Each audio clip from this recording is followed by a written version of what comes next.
never felt like it. Never miss an update. Subscribe now and never felt like it. Never. आणि 1975 साली माझं वय होतं 18 आणि कर्मधर्म संयोगाने दोन्ही पिक्चर सुपर डुपर हिट झाले. त्यातला एक पिक्चर मध्ये मी तर सोलो हिरो होते. सोलो हिरो म्हणण्यापेक्षा तो मुलगा म्हणूया आपण, लीडिंग मॅन नाही तर लीडिंग बॉय असं आपण म्हणू शकतो. तर तो पिक्चर चालल्यामुळे, तो पिक्चर सिल्वर जुबली झाल्यामुळे मला अनेक ऑफर्स मिळाले आणि मी बिझी झाले. त्यामुळे कॉलेजला जाऊ नाही शकलो. ते कॉलेजचं स्वप्न नेहमीच असं राहिले, कॉलेजला मजा करायची राहिली. पण त्यानंतर काही चित्रपट असे मिळाले, त्या चित्रपटाचं शूटिंग करता मला कॉलेजला जायला मिळालं, त्या बेंचवर बसायला मिळालं. मग कॉलेजची मजा तेवढीच घेत आली. माझं म्हणण्याचा अर्थ तुम्ही समजून घ्या की सक्सेस, स्टारडम, पॉप्युलॅरिटी एवढं सगळं मिळाल्यानंतर सुद्धा माणसाच्या आयुष्यात बरंच काही राहून जातं, ज्याची खंत त्याला वाटत राहते. तशी खंत तुम्ही तुमच्या आयुष्यात वाटून घेऊ नका पोरांनो.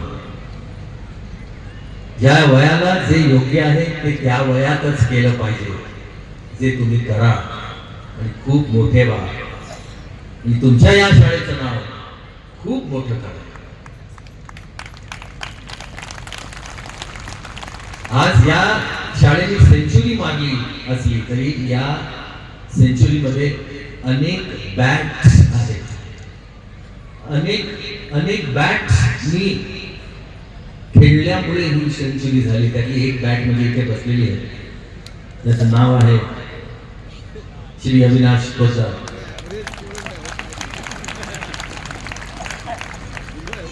मी आता हे म्हणतात मी ॲव्हरेज स्टुडंट आहे. मी तुमच्या स्टुडंट बद्दल थोडंच बोलतो, मी तुमच्या एफर्ट्स बद्दल बोलतो. तुम्ही आणि तुमच्या बरोबर तुमच्या टीमने एकट्याने कधीच काही होत नाही. मी चित्रपट एकटा बनवू शकत नाही, माझी टीम असते माझ्याबरोबर, तेव्हा मी बनवू शकतो. पण तुम्ही घेतलेले एफर्ट्स हे उल्लेखनीय आहे. राजू भाई, आपको तो पता ही होगा कि इनको एमपी बनने का भी मौका मिला था. इनके फैमिली में पॉलिटिक्स हमेशा रहा है, अच्छी तरह से रहा है, लेकिन वो मौका इन्होंने सामने आते हुए भी ठुकराया, क्योंकि उन्होंने कहा कि मेरे पिताजी को मैंने जबान दी है कि मैं स्कूल का काम पहले करूंगा.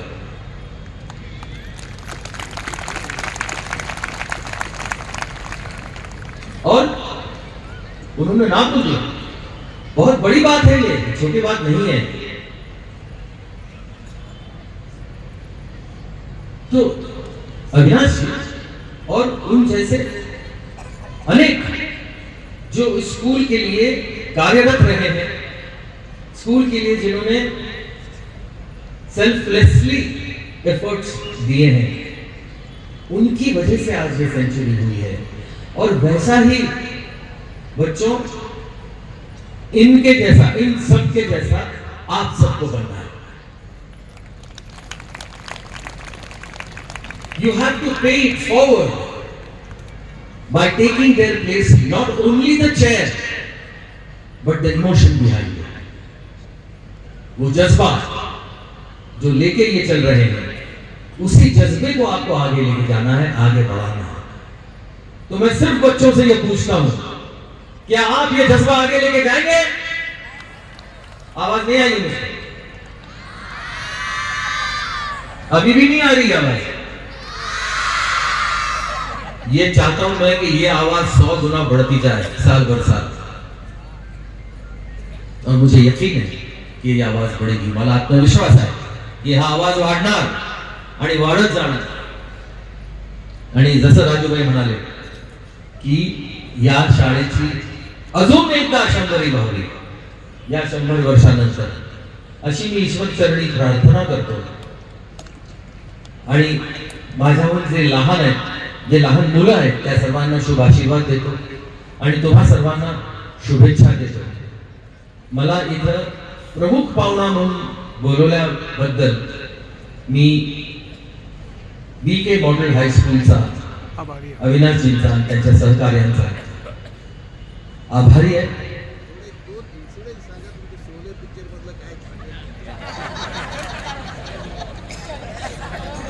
कुठले इन्सिडेंट सांगू?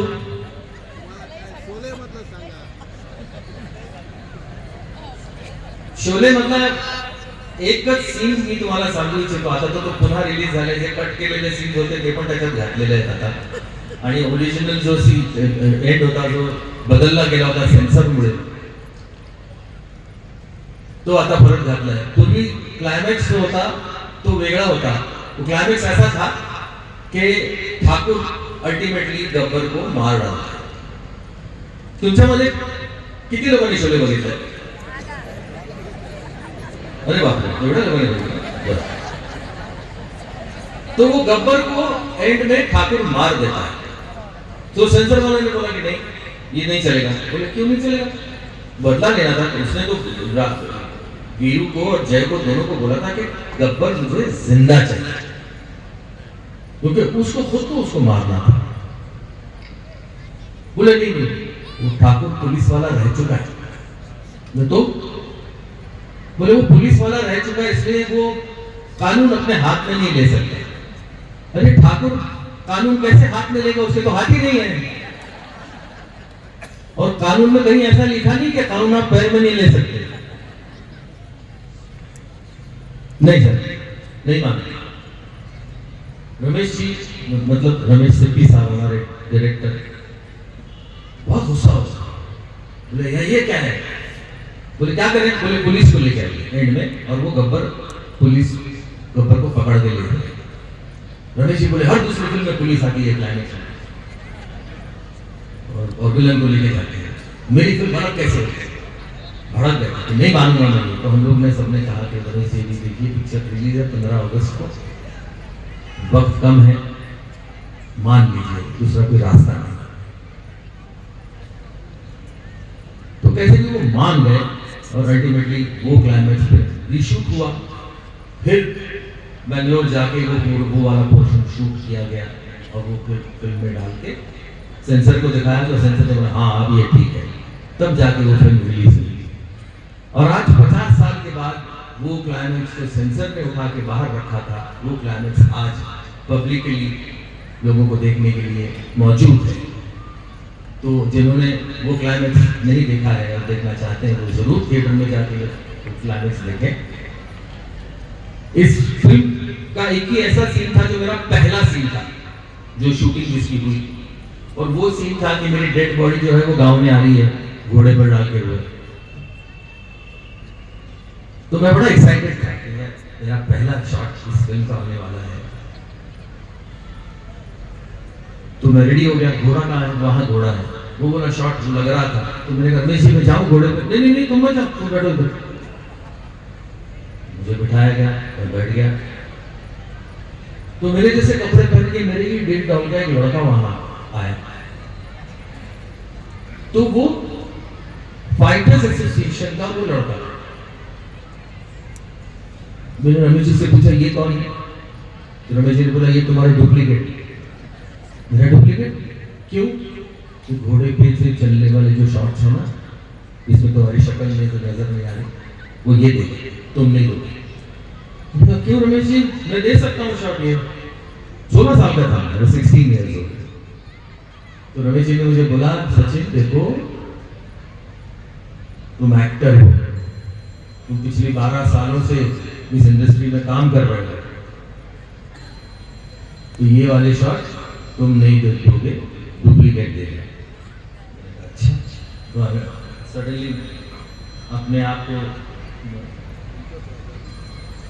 बंद करा बायकोचा असेल, कारण माझ्या फोनवरती रिंग फक्त बायकोच्या फोनचीच वाजते, दुसऱ्या कोणाचीही रिंग वाजत नाही, सायलेंट वरती असतो फोन. तर तिने काहीतरी करून ठेवलंय की तिने फोन केला की तो वाजलाच पाहिजे. आता प्रत्येक बायको करते का असं? नाही खरं सांगा. काय काय? माझी बायको करत नाही. बहुतेक वेळा करतात. तुम्हाला चांगला अनुभव आहे. काय शाबास. नाही तुम्ही बायकांबद्दल म्हटलं म्हणून विचारलं. नाही तर तो शॉट मध्ये 2 शॉट्स डुप्लिकेट झाल्यानंतर मग अमितजी आणि धरणजी येतात आणि उचलून अहमदची डेड बॉडी जी आहे ती जमिनीवर ठेवतात. आता त्या शॉट मध्ये मी होतो. तो पहिला शॉट होता कारण त्याच्यात माझा चेहरा दिसणार होता. तर उतरताना अमितजी मला सांगितलं, सचिन एक काम करो, जब हम तुमको उठाएंगे ना नीचे ले जाएंगे बॉडी को जरा स्टिफ कर देना. क्या करूं? कड़क करना, स्टिफ करो बॉडी को ताकि उतारने में हमें आसानी हो. ढीली छोड़ दोगे तो उतार नहीं पाएंगे. मैंने कहा ठीक. ती एक शिकवण होती की असं केलं तर ते थोडंसं सहज होतं. ते करून तो शॉट दिला. मग त्या शॉट पूर्ण सीन मध्ये 4 आर्टिस्टला डायलॉगच नव्हते. एक धरणजी एक डायलॉग आहे, अमितजी एक डायलॉग आहे, हेमाजी एक डायलॉग आहे आणि मी एक डायलॉग नाही. कसा असेल मी तर मेलेलो होतो. तर मला डायलॉग असाचा प्रश्नच उद्भवत नव्हता. पण ह्या तिघांनाही डायलॉग नव्हतं आणि तो सीन आजही लोकांच्या स्मरणात आहे. कारण त्या सीन मुळे तो पिक्चर पूर्ण पलटतो. It was a major twist in the whole film. याची जाणीव मला पिक्चर पाहताना झाली. या आधी नव्हतं माहिती मला की अहमद मेल्यामुळे किंवा अहमदला मारल्यामुळे या कथानकाचा असा ट्विस्ट निर्माण होतो किंवा होईल याची कल्पना मला आधी नव्हती. मी स्वतःला खूप भाग्यवान समजतो की मी अशा काही एपिक्स मध्ये जोडलो गेलो. कारण एपिक्स जे असतात ना सिनेमे ते फिल्म मेकर्स किंवा त्यातले कलाकार बनवत नसतात. ते एपिक बनवण्याचा अधिकार फक्त प्रेक्षकांना असतो. Only the audience can make that particular film into an epic. आणि माझ्या आयुष्यात असे सिनेमे आहेत. कधी कधी असं असतं की चित्रपट सृष्टीमध्ये काम करणाऱ्या ऍक्टरच्या आयुष्यात एक जरी एपिक असला ना तरी खूप मोठी गोष्ट आहे. खूप मोठी गोष्ट आहे. काही काहींच्यात तर एक पण नसतं. पण माझ्या सुदैवाने माझ्या आयुष्यात शोले आहे. माझ्या आयुष्यात अशी ही बनवाबनवी आहे. माझ्या आयुष्यात नदिया के पार आहे. माझ्या आयुष्यात नवरा माझा नवसाचा आहे. मी अजूनही त्यात सत्य पे सत्ता गीत गाता चल बालिका बनू किंवा अखियों के झरोकों से घेत नाही आहे. पण 4 तरी आहेत.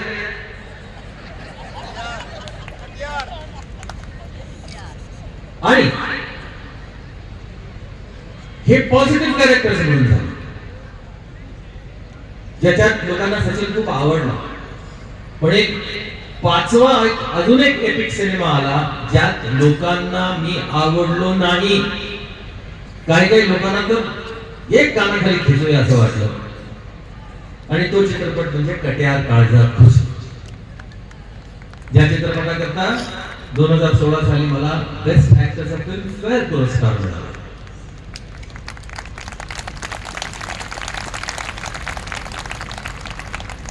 तर मला तरी असं वाटतं की गेल्या जन्मी मी काहीतरी पुण्य केलं असावं किंवा मोठी दान केलेले असावे ज्यामुळे या जन्मी मला परमेश्वरांनी या चित्रपट सृष्टीत टाकलं, जन्माला घातलं. आणि माझ्या हातून हे जे काही काम होतं ते डेस्टाईन्ड होतं. त्यामुळे या जे काही मी केलेलं आहे त्याचं श्रेय मला जात नाही. त्याचं श्रेय जर कोणाला जात असेल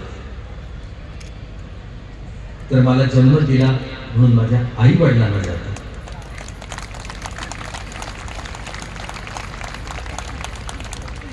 माझ्या आयुष्यात येऊन जिने माझ्या आयुष्याचं सोनं केलं त्या माझ्या बायकोला जातं.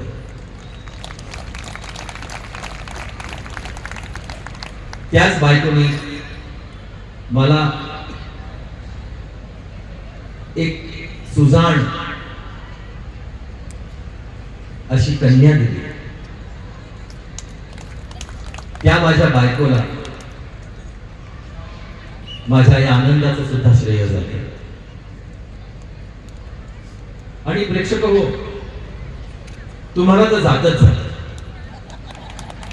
कारण तुम्ही इतकी वर्ष मला सहन केलं. 62वं वर्ष आता संपत आलंय. डिसेंबर संपला म्हणजे 62वं वर्ष या करिअरचं माझं कंप्लीट होत आहे. आणि या जानेवारी पासून 63वं वर्ष सुरू होत आहे. एक बालकलाकार म्हणून मी या चित्रपटसृष्टीत पदार्पण केलं आणि आज म्हातारा झाल्यानंतर सुद्धा मी काम करतोय, याचा मला आनंद आहे. आणि हे माणूस तेव्हाच करू शकतो जेव्हा अशा सगळ्या लोकांचं प्रेम आणि सहकार्य मिळतं. त्यामुळे ईश्वर चरणी प्रार्थना आहे की हे असं जे काही आतापर्यंत मिळत राहिलेलं आहे 62 वर्ष, तसं यापुढेही मिळत राहावं. जोपर्यंत ताकद आहे तोपर्यंत स्टार्ट, साऊंड, ऍक्शन आणि कट म्हणताही यावं आणि ऐकताही यावं. खूप खूप प्रेम आणि खूप खूप धन्यवाद.